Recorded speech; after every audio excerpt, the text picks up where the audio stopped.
بسم الله الرحمن الرحیم. د درانه او ویاړلي ستوري په محور د رڼا په تمه ښاغلو ځوانانو او درنو مشرانو، السلام علیکم ورحمت الله وبرکاته. پښتانه په دې تورن دي چې مړی نمانځي، چې مړ شي وایي چې څوک بیا نمانځي. همدا خبر په وحدت ورځپاڼه کې د ډاکټر اسرار په مخ کې یاد دی په خیري وویل شو چې پښتانه مړی نمانځي. د ډاکټر صاحب ویل چې اوس دا کار هم نه کوي،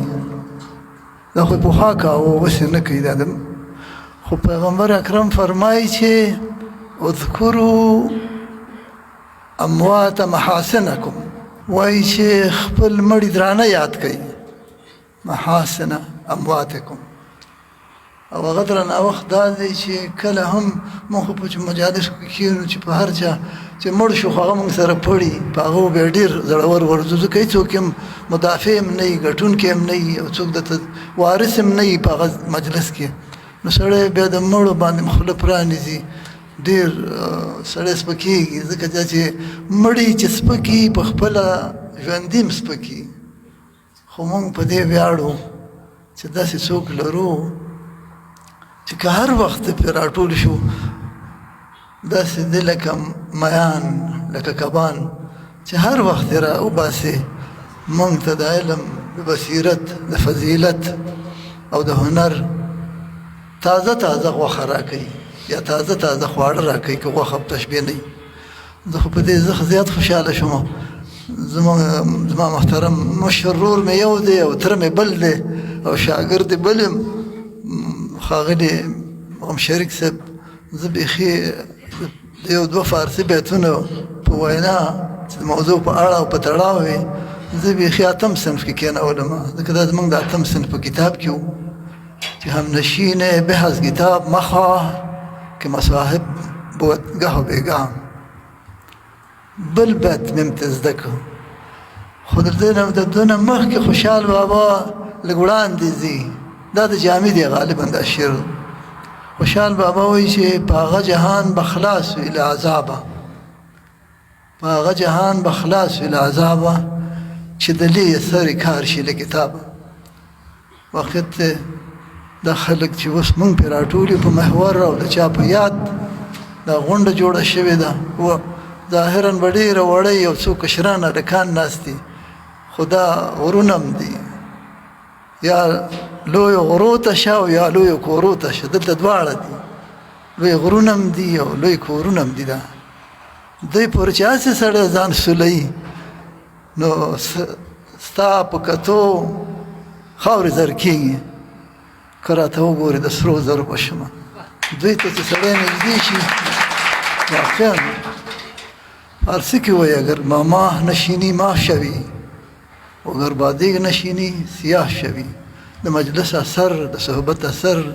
د انسان په خټه کې اخکلی دی چې څه به اخلي او څه به اوري، او بیا به د همدې اورېدو او د وینا په درشل کې به بیا ځان ته د شخصیت لار پرانیزي چې کوم څنګه شخصیت جوړ کړم، داسې شم که داسې شم داسې. اوس موږ ډېر په خپله ټولنه کې کاذب شخصیتونه لرو، دروغجن شخصیتونه لرو، لاپې پرړې دومره یې وکړي چې آخر قرآن ورته وایي چې فلا تزکوا انفسکم هو اعلم بمن اتقى. بړ مه غږېږئ، لاپې مه کوئ، ځانونه پاک مه کوئ، ځان ته پاک مه وایي، همغه ذات پوهېږي چې څوک پاک دی، ځکه هلته به ورځي که نه، هلته به پوښتل کېږي. په هر حال دغسې مدرسې چې سړي ته د شخصیت سازۍ بلنه او درس ورکوي، اوس هم غنیمت دی چې لا څو تڼۍ د ګرېوانه پاتې دي. که نه دا وخت خو موږ 90,000 مدرسې جوړو. حال دا چې د یو لاس نه ټک نه خیږي، دا خو دنیا، دا خو آخرت شو. دنیا څه شوه چې په قرآن کې ذکر شوي او د آخرت نه مخکې ذکر شوي. یو فضیلت دام دی، دا مخکې په قرآن کې مقام ورکول دا په خپله یو وزن دی، بې ارزښته نه دی، ځکه دا لار سموي که نه. که دا دنیا رنګینه نشي ښه ده دا دنیا چې څوک ښه ده د عقبا خو څوک په دې فکر نه کوي خلکو بیا پوځیګري جوړیږي بیا نظامیتوب جوړیږي بیا یعنې دې وطن کې چا اوس هم د امن د خوب تعبیر نه دی کړی چې اوس خو امن دی شکر دی نه وایي چې یو بل جنګ هم را روان دی هغه د دې نبي زرو دی په هر حال دومره غنیمت دی چې تاسو په دغسې په دې دا ما ته یو د هجرت دیار ښکاري ځکه چې سړی چې دومره بېکسه شي چې هر دفتر ته لاړ شي هلته معیارونه بیل دي چې تا هنر ونه لري نه جذبېږي ستاسو اور ویسئ په نورو علومو کې خو چې څوک دا مزاج نه وي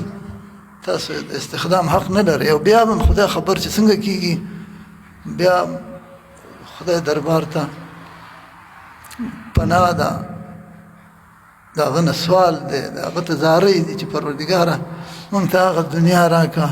چې تا ویلي دي تا په خپله راته په مانځه کې یاده کړې ده چې ما نه دا وغواړئ چې ربنا آتنا فی الدنیا حسنه وفي الآخرة حسنه دا چې بدرنګه شي هغه به څنګه بدرنګ ښکلېږي هغه دنیا په دې دنیا ښکلې کوي دلته رنګیني عدالت ته وایي خوشحال بابا وایي چې عبادت د یوه ځان دی او عدالت د درست جهان دی دوه شپه خوشحال بابا په دې عدالت ویلي همدا عدالت دی اوس موږ چې په څه شي ډېر ټینګ یو چې دا دې وشي د پیغمبر سنت دی د پیغمبر دام سنت دی چې افضل الجهاد کلمة الحق عند سلطان جائر او جابر دواړه شته بهترین افضل که څوک عربي دومره په دې شاګردانو کې بلد نه افضل ته وایي چې دا د تفضیل صیغه ده یعنې معنا دا چې ډېره معنا چې راون غاړي هغې ته د تفضیل صیغه وایي بهترین غورترین جهاد دا دی چې سړی د هغه چا په مخ کې چې په مخامخېدو سړی رپېږي او هغه ته ووایي چې دا لار چې تا روانه کړې ده دا ترکستان ته تلي دا افضل جهاد شو په دې پلستر شونډې ګنډلې او لاس نیولې خو نور فضیلتونه چې څوم مقام لري هغې باندې څوک خوله ګړولی نه شي خوشحال بابا ځکه وایي چې عدالت د درست جهان دی قرآن کریم کې دی چې ولا یجرمنکم شنآن قوم على الا تعدلوا اعدلوا هو اقرب للتقوى د هیڅ قوم دشمني دي تاسې په دې جرم مجرم نه کاندي چې د عدالت لمن پرېږدئ د سره خو ځکه عدالت نه کوم چې دا مې په قوم نه دی دا مې عزیز نه دی دا مې تربور دی دا مې دا دی دا په یوه نه یوه دشمنۍ باندې به سړی د چا سره د عدالت کولو په خلاف پرېکړه اعلانوي خو قرآن وایي چې دا کار تاسو د چا دشمني دې ته اړ نه باسي چې د عدالت لمن پرېږدئ اعدلوا هو اقرب للتقوى عدالت وکړئ چې اقربترین نږدېترین عمل دی تقوا ته دا چې ژوند جوړوي دا چې ټولنه جوړوي په دې باب هېڅوک څه نه وایي نه په محکمه کې درته دا ثابتولی شي نه درته په څارنوالۍ کې ثابتولی شي او نه نور زما منظور دا دی چې خبره خو رښتین صاحب ته ده هغه هم د دغسې فکر او د همدغسې یو چاپېریال زېږنده و چې لږ تر لږه د نن نه پکې ډېر نه یادېده دین خو بېدیني هم چا نه شوه کولی که یې کړې وه بیا هغه خلک ولیدل شو سره مو ولیده توره مو ولیده شنه مو ولیده سپینه مو ولیده او که دا ژوند وینو بیا به ګورو چې څه به نور ګورو په هر حال پښتو کې دا پنځه یو عادت دی که نه تاسو ډېر اورېدلی او دا یو څو ترکیبونه جوړوي موږ سره ژوند دپاره وایي پنځه ورځې ژوند دی بقا یې نشته که نه د چا د شهرت دپاره وایي چې پلانې په پنځو کې یاد دی پلانې یو پنځه روپاټې پیدا کړي په هغې ناز کوي او ویاړي معنا دا چې دا پنځه د یو متل حیثیت د یو جملې سره په تړاو پیدا کړی او موږ هم بختور یو چې موږ په ادب علم هنر او شخصیتونو کې د داسې ستورو د داسې 5 ستورو ته د انتساب دعوه لرو چې یو خبره به ورسره بله هم زه زیاته کړم چې ستوري راکد وي که نه موږ په دې عقیده لرو چې سپوږمۍ هم راکده ده تیاره ده د لمر نه رڼا اخلي خپله منوره نه ده زمونږ دغه ستورو هم د 5 دوی هم یو لمر درلود دا استاد وویل چې دا وچ په وچه نه دي ستوري شوي خو نور هم د دې ستوري تر شا یو لمر ځلېده او هغه لمر د نادر خان په 5 ورونو کې 6 که 5 او هغه د باچا تره ورته به ویل کاکا به یې ورته ویل او هغه همدغسې د پښتني شخصیت د پوځي شخصیت د سیاسي او ملي شخصیت خاوند او د علمي نورانیت خاوند هغه محمد ګل مومند بابا و دا دوی ویلي لیکلي دي پوهان صاحب لیکلي چې که د دغه لمر رڼا نه وی موږ ته چا دومره مخ راکوله راته به ویلي تاسو خپل علم او خپل علمي فعالیتونه وړاندې ساتئ دې نه مه یېرېږئ چې څوک درته څه ویلی شي دلته زه یم ځکه د دربار سپر د هغه سره و د دربار کرچ د هغه سره و وزیر بابا په سمنګانو کې مو اوسېدلی بایبکو کې هلته ورته باچا راغلی و او ده سره پښتو خبرې کولې هغه ورته ویل چې کاکا زه په پښتو دومره پوهېږم چې ته څه وایې خو ویلی نه شم بیا ده ورته ویلې چې زه ځکه دا کار کوم چې زه هم نشم ویلی هغه یې په دې مجبور کړی و چې که پوهېږي که نه پوهېږي خو دام ته پاتې د باچا بار نور چې هر څنګه و خو په شایخ پښتانه ټپولي چې ما مه بدناموئ ځکه زه د ټول ملت سره مخ یم ده او د واره به بیا څه به جوړي که نه باچا سره نه خو زمونږ دا ګیلم وه که استاد ناست دی د خادم صاحب یو خبره یقین سبزي صاحب خبره کوله د ده په کامه کې د ده د زیارت مزار جوړ شوی و غونډه وه پې د 88 کال که د 12 د حمل یقین سبزي صاحب وویلې چې ما ته خادم صاحب وویلې چې زه د باچا د زامنو استاذ وم ویان صاحب هم د استادي کړې ده د هغه خو دم یو ځل راته مشر شهزاده احمدشاه وویلې چې بابا مې وایي چې استاد ته مې ووایي چې څه شی رانه وغواړي وایي ما ورته چې را بیا نه کړي ما هم څه ونه ویلې هغه هم څه ونه ویلې ولاړ او بیا راغی بیا یې جواب دا راوړ چې هره خبره چې بابا یې مني ده بیا وویلې چې و بیا نه مني ځکه خبره ډېره ټینګه وه او ډېره سخته وه ویل مني یې چې مني نو ورته ووایه چې ما سره 5 خبرې په پښتو وکړي د دې جواب یې رانغی ځکه پاچا نه کولې پاچا ته سلطنت هم ګران و قوم به ورته ګران و که نه خو محمدزی او سردار و دا و دا خو دې ته تیار نه شو چې پښتو ته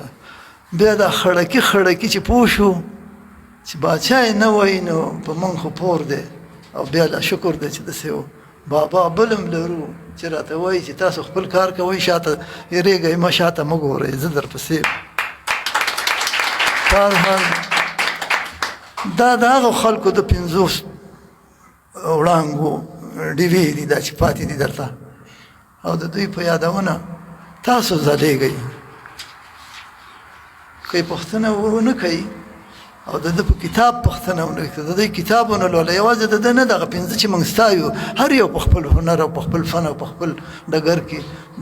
سیال او جوړه نه لري خو دلته چې نن بحث په دې دی خپله رښتین صاحب مرحوم هم د ډېرې شاعرۍ او د ډېر شعر ویلو موافق نه و ملاتړ نه و چې پښتو په نظم ډکه ده زاړه شاعران دي خدای وبخښي دومره څه یې راته پرېښي چې د نسلونو دا بس په نثر ډېر کم دی نثر ولیکئ او هغه نثر هم که تاسو په دې حقیقت باندې مؤمن کېږئ چې وایي چې په نثر اړتیا ده نو هغه بیا هم تاسو د په خپله د رښتین صاحب نثرونه ولولئ دی د نثر باچا دی نور هم همدغسې الفت صاحب نثر بیل دی بیله ښکلا لري هغه یو فلسفي فکرونه لري خو د ده په نثر کې چې کومه ښکلا ده کومه رنګیني ده کومه سادګي ده او کوم راښکون دی هغه پېښورن چې ورته اپیل وایي چې هغه اپیل کوي کوم راښکون چې هغه دا دی چې یو کتاب یې ښیم تاسو ته ما د زرغونې خور نه راوړې ما سره به ووایه نه خو خپله هند سفر را سره و بیا چې دوی چاپ کړو هغه ورته ما ورکړه که دومره ورکو دومره خلکو دومره وړي وو چې رفیع صاحب ویلي چې بلخ ام البلاد و معنا د ښارونو د ودانیو مور وه خو دومره علم یې وایي چې ټکی هم ورته پاتې نه شو په بلخ کې بیا نه و که نه و دا هم د دومره خور شو دا کتاب که دلته پروت خو نه دی دومره خور شو چې بیا نه پیدا کېده دا په 36 کال کې د سفر کړی و او همدغه کلو کې بیا چاپ شو او د هند سفر کې که تاسو غواړئ چې په نثر کې شاعري وکړئ نو د استاد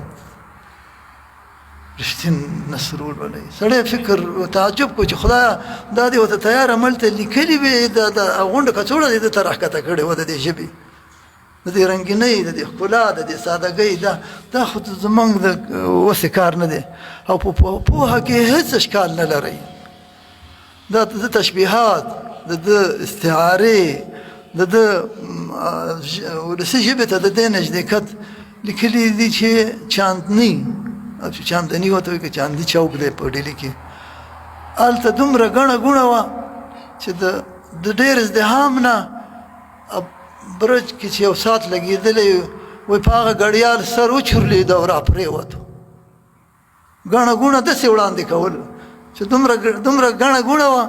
مونږ به وایو چې سړي ساه بندېده مونږ دا به وایو دا به او وایي چې نه د ډېرې ګڼې ګوڼې نه د چاندني چوک د برج ګړیال راولوېدو دا ډېر کم څوک لري دا د خدای یو پرزو ده قرآن وایي چې ومن آیاته خلق السماوات والارض واختلاف السنتکم والوانکم ځمکه او اسمانونه او د ځمکې او اسمانونو تخلیق د خدای د قدرت نښې دي دې ته آیت الله ورته وایي او ستاسو د رنګونو او د ژبو اختلاف هم د قدرت نښه ده د پروردګار ژبه ته دومره ارزښت ورکړی که نه وای د یوې شېبې دپاره څوک دا ومني چې ژبه به نه وه څومره لاسونه به ستړي وو څومره به سړی مخامخ به هم ستړی و او نه به دا علوم و نه به دا ترقي وه نه به داسې نو د قدرت نښه ورته په کمه ژبه نه وایي که نه هغه ته خو هغه چې ورته د قدرت نښه وایي په هر حال که تاسو م غواړئ چې دا د قدرت نښه رنګینه کوي ما د مولانا ناصر حلیمي نه اورېدلي چې دا چې د قدرت نښه ده هر څوک چې ښکلي کړي هغه د پروردګار یوه پدیده یو تخلیق ښکلی کوي دا به د جنت خاوند دی دا تورونه نه دي چې ژبه سړی د ژبې مینه سړی بېلارې کوي نه خدایه زه دې دپاره مزده کومه چې تا پرې وپېژنمه داسې څه تخلیق کومه لکه د پوهاند صاحب رښتین نثر چې خوله خښئ په سړي چې راکاږي دي نو که غواړئ زه خو د املا د دې خبرو رفیع صاحب ته به مې ویلې په پېښور کې خدای دې روغ کړي چې د لیکوال سړی او د قلم سره تړلی سړی که املا صحیح ولیکي نو دا هېڅ هنر نه دی ځکه دا د ده کار دی دی خو نه اپولو جوړولی شي نه کمپیوټر او نه څه شي او څه شي د خو همدا د ملت نه یو امتیاز دا اخیستی چې زه تاسو ته سمه ژبه زده کوم حال دا چې د هغه خپله نه وي په هر حال زه اکثر وایم چې یو څو خبرې د نوي عصر سره راغلي دي خام شوي د وږمې مجله د پوهاند رښتین صاحب په مدیریت هم وه په ملګرتیا هم وه او ډېر وښنه برخه پکې د ده وه په هغې کې هم همدغسې یو مقاله کې دا 40 کال 4مه ګڼه کې پوهاند حبیبي لیکلي دي چې د پښتو د لغاتو وضع دا عنوان دی چې دا به څنګه به نوي ټکي انتخابېږي لیکلي دي چې د نن نه 40 کاله مخکې دا 40 مخکې چې په 8 کال شي په 8 کال کې عراق یو اکاډمي وه او هو د نوو ټکو په عربي کې د نوو ټکو د راننایستو خبره لیکلې ده د قاموس دې دپاره 8000 پوځي اصطلاحات یې پښتو کړي وو یعنې دا د ژبو حق دی چې نوې وایي یوازې افغانستان ته د موټر د راننوتو سره 100 نمونه انګریزي راننوت هنډل ډریور او ټایراډ او څه شي دا څومره چې تاسو ډریوران هستئ دا ټول نومونه تاسو یاد کړئ 100 نمونه راننوته خو موږ سره هېڅ تیاری نه و 100 واړو راباندې یرغل وکړو همدا نن پورې. او په دې دوه امریکایي لسیزه کې خو به موږ دومره یرغل راننوتې، یوازې د امریکې نه ده، د ایران هم دی. دلته چا مدیریت نه پېژانده په دې نامه، لکه دا تاسو چې وایي چې ښه مدیریت نه لري. نه پخوا یې ښه اداره ویله. دا چې وارې صفت شي او د صفت نه بیرته بیا مصدر جوړ شي، دا زمونږ د ژبې قاعده نه ده. اوس هم بخش راغی، زه زیات ډاکټر اکبر به ویلې چې زه یو کابل کې یو بخش وخوړم او یو برنامې وخوړم، ځکه دې ته موږ هېڅ شی هم نشته دی. که چاته ووایه بخش او برنامه، اوس چې درته په د رکشې په ډریور نه ما په کامه کې واورېده چې دا بیل بخش کې ده، استاد رحمت الله استاد تا ته هم بخش را ورسېد ویلې و. نو خبره دا ده چې زمونږ چې ورته تابع نه وي، دغسې به یرغل را روان وي. ځکه دا د ایرانیان د 500 کالو راستې په فارسي کولو او د عربي کلماتو موږ په دې نه اړو چې موږ سره دې نه وي. موږ وایو چې قرآن لولو، حدیث لولو، مدرسې نامې خدا اوس خو بیخي عربي به رانه هېره نه کړي. او چې دا شته خو پښتو کې هم حق لري که نه. دا بحث اوږدېږي، خو تاسو ته زما هم دا توصیه ده، د ژبو ټکي چې دي چې جوړېږي، لکه پوهاند رښتین چې پوهاند صاحب حبیبي چې لیکلي ګیله یې کړې ده، همدا اوس تېر دی 2 لسیزو کې یو چا د اسلام کلا د ګمرک کیسه کوله، دی پکې و. وایي د هغوی په ګمرک کې 3 ډلې خلک دي، 3 بخشه په اصطلاح. یو اداري خلک دي، یو علمي خلک دي، او یو مسلکي خلک دي، اقتصاد والا دي. دا علمي، ادبي او ژبني خلک دا دي چې نوی جنس راننوځي د ایران د افغانستان په لار، یا په هره لاره، یا د هغې نه بره ډډه. یو ځل به دوی دا نومونه پښتو فارسي کوي، بیا اجازه ورکوي چې نه نه دې وځي. بس عمل ته دا اوس خو کمپیوټرونه دي، یو تڼۍ وهي ټولو ګمرکونو ته لاړ شي. دغسې یوه وسیله راننوتې ده او مشخصات یې ووایي، بیا ورته وایي چې د دې دا نوم شو، ټول ګمرکونه دې واوري او زمونږ فرهنګي شخصیتونه چې څوک دي دا دې قاموسونو ته ننباسي. هلته ورته دا کار د 500 کالو نه دې خواته روان دی. ما سره د فتح په نامه مجله ده، د 50 کال ګڼه ده، د همغه د اسلامي انقلاب د کال ګڼه ده. او امام خمیني ناروغه دی، په دې پشتۍ باندې ده فتح نومېږي دا مجله، تور پوخې دی.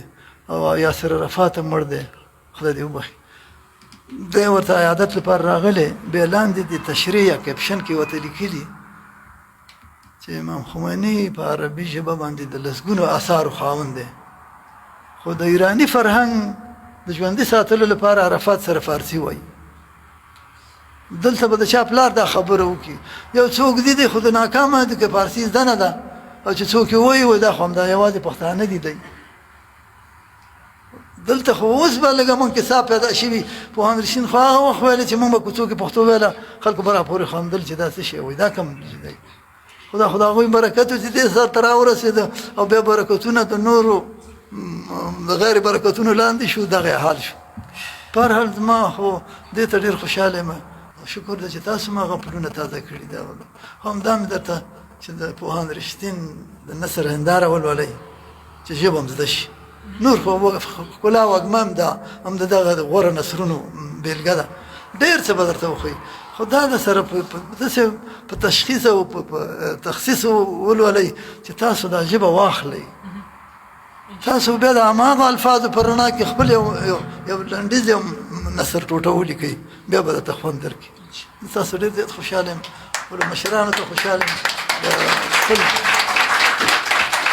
او زه مهرباني که تاسو یو ویاړ بل لرم چې مخکې مې یاد شو که نه، چې غم شریک صاحب یاد کړه چې دلته موږ 3-4 کسه د داسې یوې کورنۍ سره تړلي وو چې دا ستوري د هغې خلک دي، او موږ په دې هم ویاړو. تاسو ته دا دواړه ورونه دلته ناست دي، دا سناتور صاحب